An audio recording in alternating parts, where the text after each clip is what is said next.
What up? This is Robert Ory. Or three-pointer. Buries it. You might know me as Big Shot Bob. To Ory for three. Oh, unbelievable. This guy is off the charts. What's going on, Big Shot Bob? Robert Ory from downtown. What's this? A second show. Oh, yeah, we've been doing this for a minute.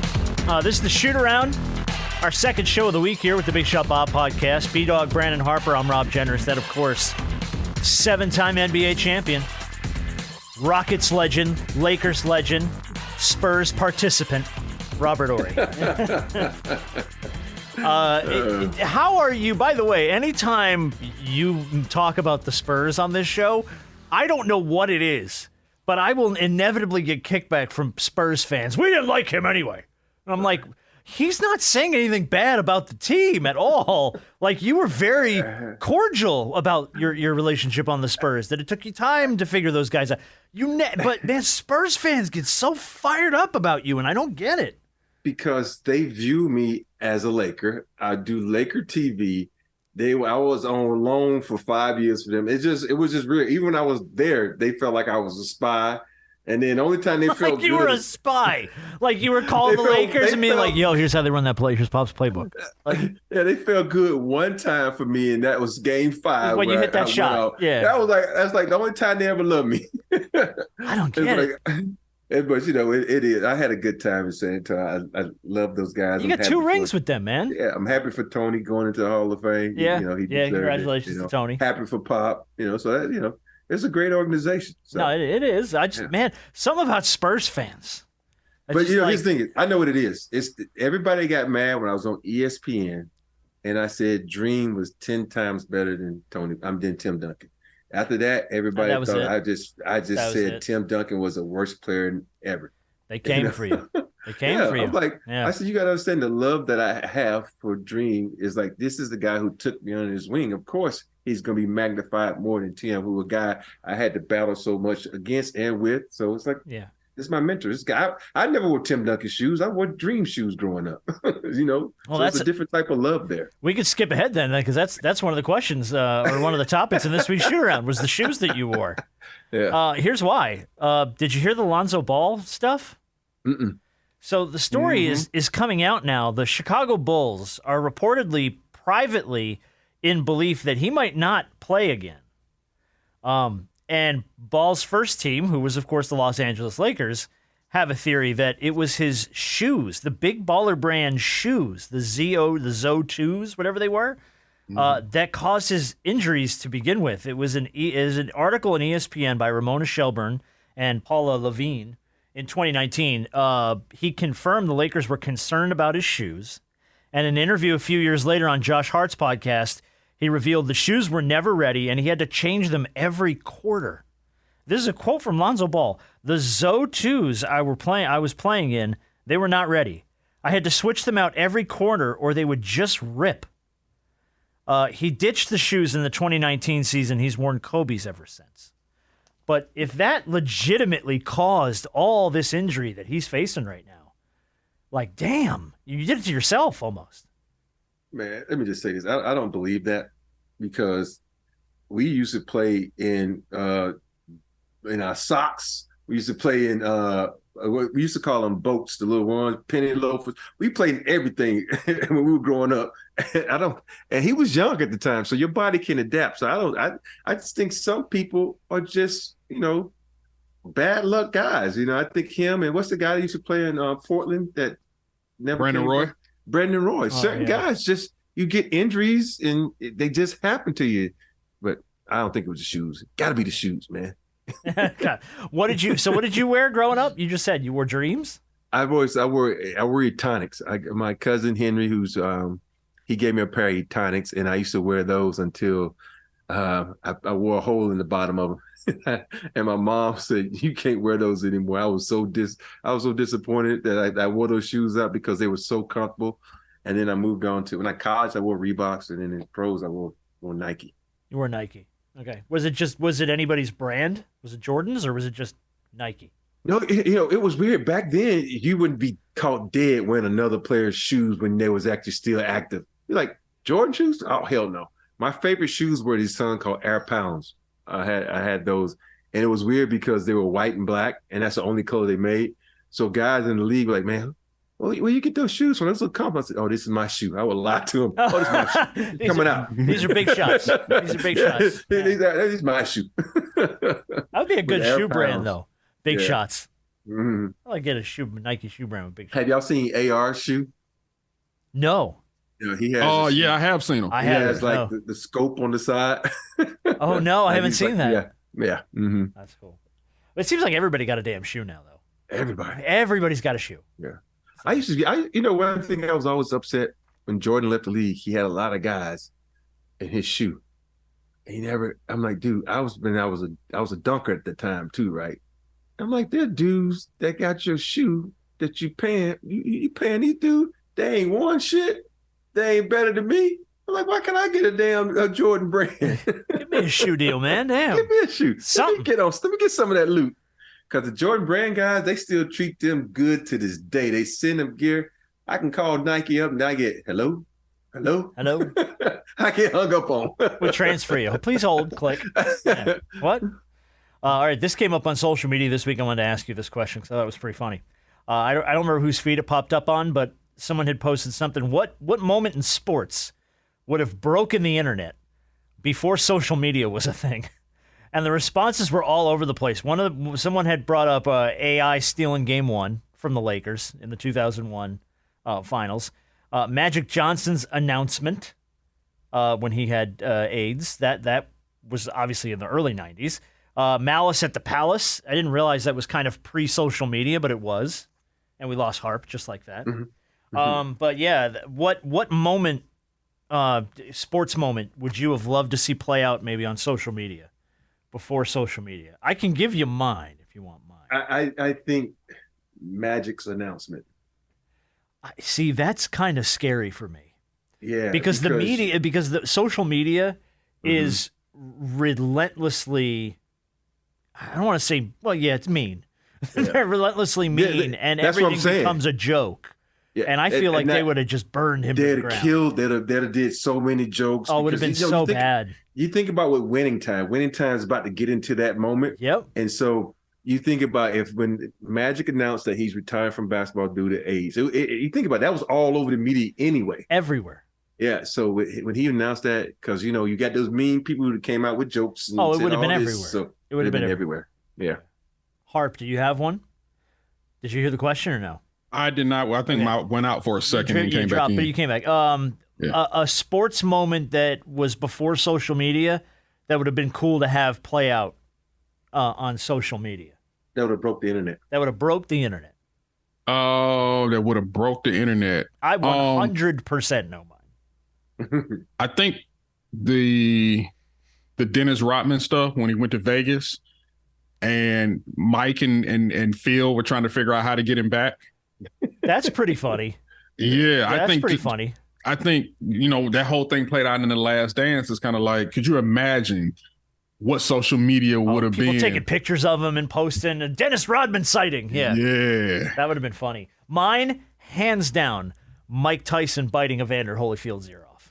Oh, yeah. Like, I would have loved. Now, that was an insane moment in sports history, period.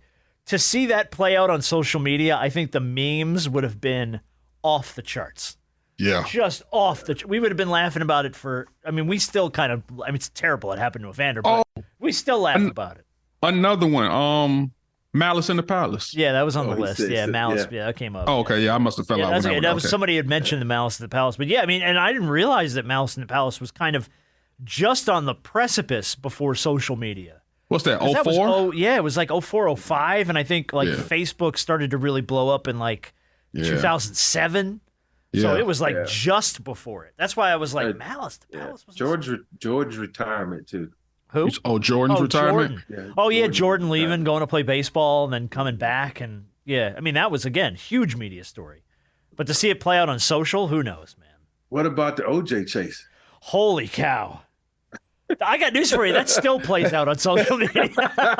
People still troll his ass on social media. Does that count as a sports moment?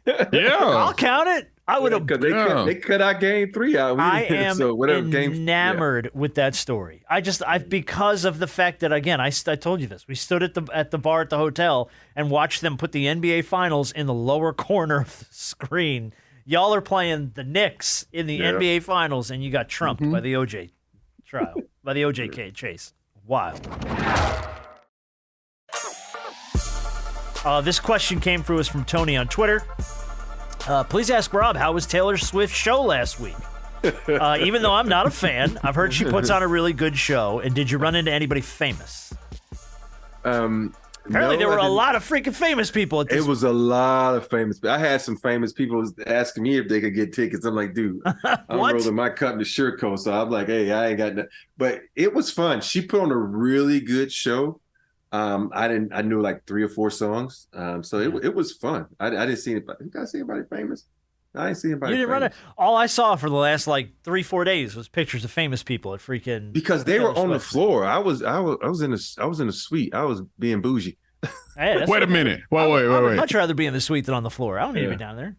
First world problems. Y'all sitting up here debating on who would you rather be on, sitting on the floor or sitting in the suite. Oh yeah. Now you sitting up here talking. Rob think he regular because he was sitting in the suite.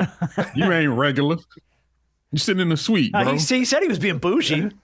I'm being bougie. Yeah. Being bougie. That's okay.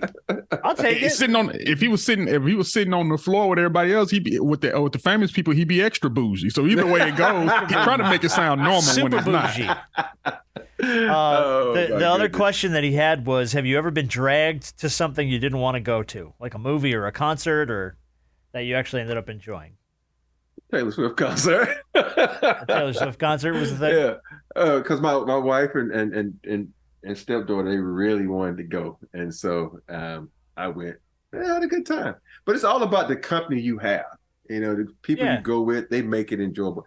Even when we went to Bad Bunny, I didn't know what the hell he was saying, but I had a great time because most of the songs you hear on the radio, but I had a good time. You know? Don't nobody understand what Bad Bunny be saying except for the people that are from where he's from. Yep. Most of the people in that crowd just be jamming to the music. They don't understand what he's saying. The funny part is some of the people don't understand what the hell he's saying anyway. True. A couple of them, I don't know what that was. I'm like, wait, don't you speak Spanish? I don't know what he's saying. Yeah, I do, but that really. And he's dating Kendall Jenner, who's arguably one of the whiter people in most of Hollywood now. So it's like, I know she don't understand what he's saying. She's just nodding and smiling half the time. She's got to be. This question comes to us from Daryl at our Gmail. Did you guys? I don't even know if we want to get into this. Did you guys see the Wander Franco story? I don't know who that is. He plays for the Rays. Tampa Bay Rays, baseball player, Wander Franco. Their shortstop. The guy who will consistently flip the ball in his hand. And he is been placed on the reserved list, I believe, because he is being accused of having a relationship with a 14-year-old girl. Yeah, I heard about that the other day. But it's social media allegations. Apparently there's like DMs or something. But the story is getting kind of wild. But Daryl wanted to know, has Rob ever gotten in trouble for girls DMing him on social media? Oh, I thought this was going another direction. No, I'm not. I don't want to get into the logistics of the Wander Franco because if that story is true, that's go. That's because he just signed a big. He signed a big deal. He wasn't in the league. Rays. Yeah. Mm-hmm. But he's on right now. He's on the restricted list. He's not playing until they do an investigation on this. So they're gonna do a deep dive. Yeah. But the story, I think, I really hope it's not true. Good. We just had one guy, former NBA player. I'm gonna keep his name out. He just went to jail for trafficking a couple of years ago. Oh, yeah. So he was, messing with underage girls and trafficking. But a lot of this stems from social media. Yeah. And you got to be careful. You got to be careful who you talk to. Yeah. It's like if you see me in the social media with a young lady I don't know, I make sure if I put my arm around, you'll see my hand like this on her shoulder.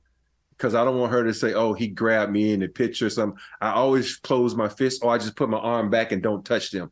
Because nowadays it's, oh, he grabbed me. I'm like, what? Huh? No, I didn't. And so it's so bad. But yes, I've gotten in trouble for someone DMing. You've gotten in trouble with the missus?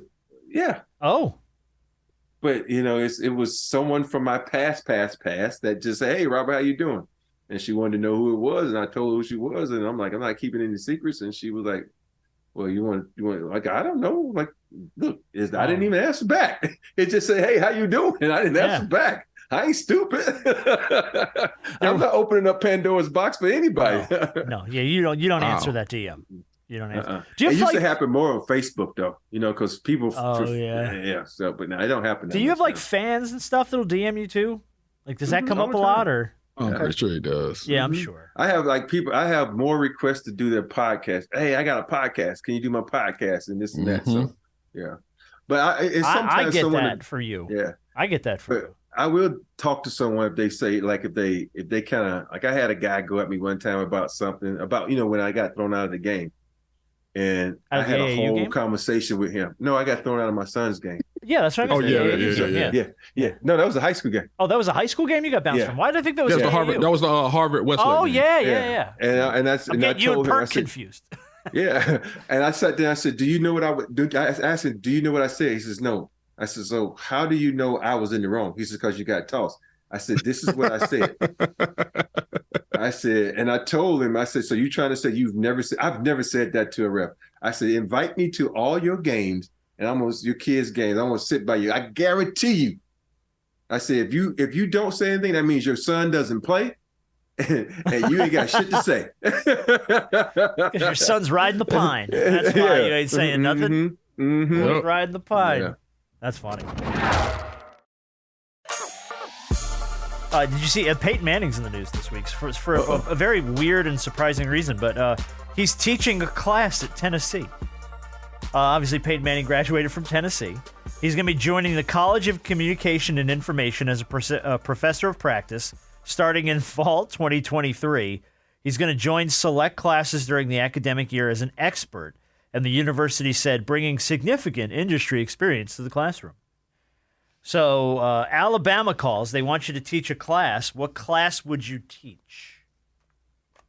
Or what would you want to teach maybe that you didn't get taught? I would love to do a class where it deals with the athletes and how to deal with the media and how to deal with fans, because a lot of athletes, they don't know how to deal with the media because they get on this high horse and think they don't have to talk to the media. I'm like, first of all, the media is what gives you your shine. And so, I had this conversation one time with Vince Young. We had this talk. And so for me, I feel like, a lot of guys, they need someone to guide them when, it comes to communicating with the media, what to say and what not to say. Because the first thing I would tell them is like, do not talk directly after a game if you're upset. Go in the back, wherever it is, go in the shower, relax, get your mind right before you talk, because the most stupid things that come out of your mouth is right after the heat of the moment, so. I like that, dealing with the media. Harp, if you had to teach a class, what kind of class would you want to teach? How to be a player. No, I don't know nothing about that. He's not a player. He just crushed a lot. Yeah. It would probably be probably some sports media class, because I think what it is, a lot of athletes, after they're done playing, one of the main things they go into is media. But just because you were a former athlete, that does not necessarily mean that you had a personality to be able to, talk to people and be able to engage with people. And some people need a little polishing. Why are you going after Rob like that? It's so. I know it, right? Good week. I'm like, damn, I'm right here. He chose violence. I didn't say that, but I think some of the guys. You right down the street now. I come for you. No.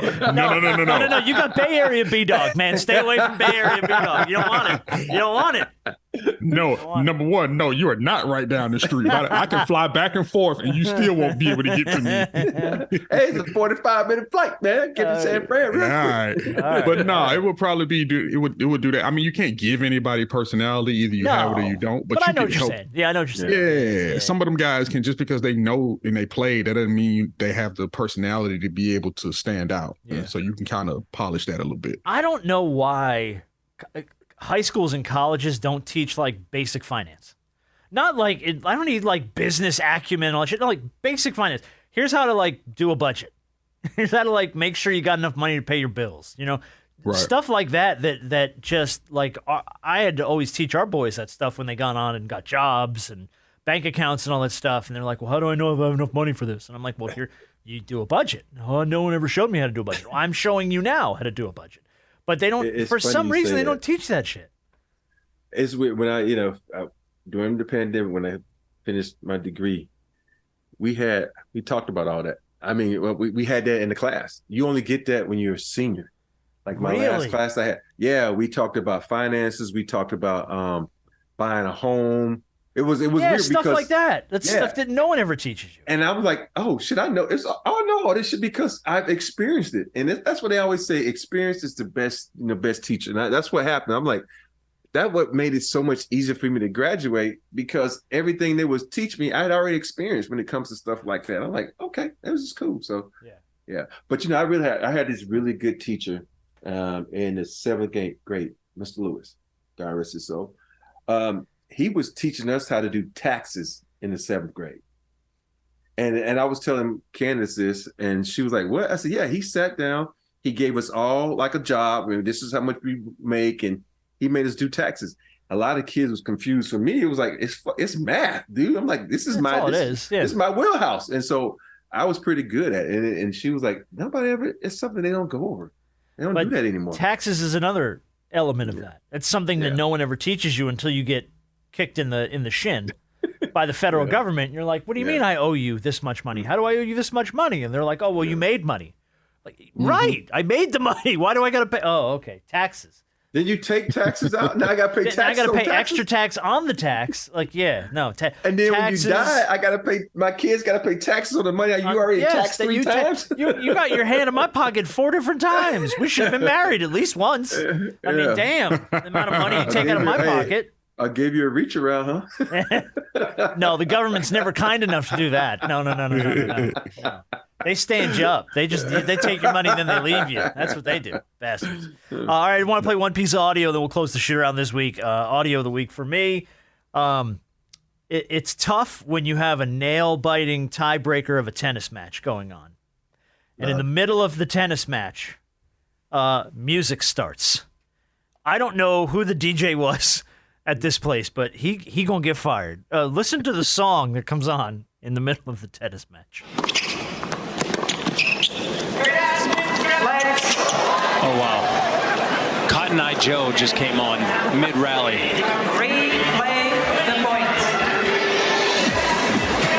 Oh, wow. They had to stop the rally because freaking Cotton Eye Joe comes on. Where did you come from? Of all the songs, I mean, Cotton Eye Joe just came on mid-rally. Why? It's like, what does noise have to do with playing tennis? I can never get that. they get And then weird golf, about too. that too. Yeah, golf my too. God. But tennis, like, people will yell at you. Like, I've seen them shout people down. Like, someone will be making noise and be like, quiet! And you're like, This ain't people the just fucking freak out. movie. I'm like, dude, they're about to get out there and grunt like they're pooping on the court. On the court. Let them make some noise. Cover that sound up. Just, But I want to know why it became a thing in these sports where you have to be. Wouldn't you love to have a golfer when you get ready to swing? I guarantee you shank this one. It's going in the water. what are you, Billy Madison? All of a sudden, you're the guy, jackass. Jackass. They need to have one like that, man. Well, you have to play fast too. yeah. Well, the fast for sure. Golf takes forever. Mm-hmm. But yeah, no, it's just something weird about that. Yeah, I just love the fact that of all the songs that the Cotton Eye DJ could have put on accident, they fire up. Who's playing Cotton Eye Joe anymore? Jesus, especially at Where were at a they? tennis in event. Alabama? It's a tennis event. Why do you even have Cotton Eye Joe on the playlist, man?